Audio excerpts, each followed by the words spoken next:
مهاجر چیست؟ سحرگاهی ز بازیگاه طفلان کودکم با چشم تر برگشت. سحرگاهی ز بازیگاه طفلان کودکم با چشم تر برگشت و با بغضی که بودش در گلو پرسید بگو بابا مهاجر چیست؟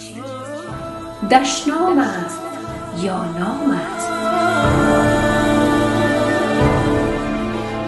از آن پرسش دلم لبریز یک فریاد خونین شد و مروارید اشکی از کنار چشم من بی پرده پایین شد.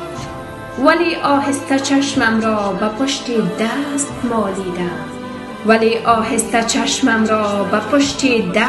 مالیدم و در ذهنم برای آنچنان پرسش جواب نفس پالیدم.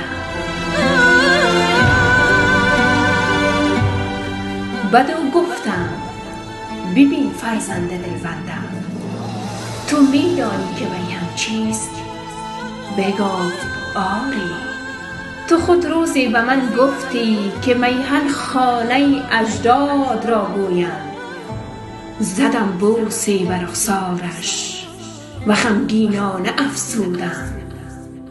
اگر در یک شب تاریک مشت و دزد رهزن خانه باباد را سوزم و هر سو آتش افروزم و تو از وحشت دزدان بیرون آیی و شبها را بر روی سنگ فرشی مردم دیگر بیاسایی، مهاجر میشوی فرزند، مسافر میشوی دلبند.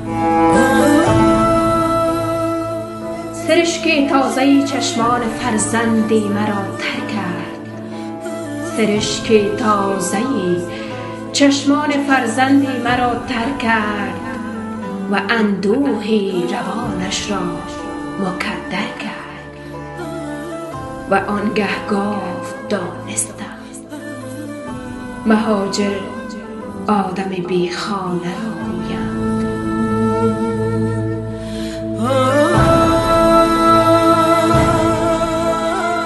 و من مصرع شعر ساده‌اش را ساختم تکبیر و در زیر لب افزودم نیکو گفتی عزیزی من، مهاجر آدم بی خانه را گویند.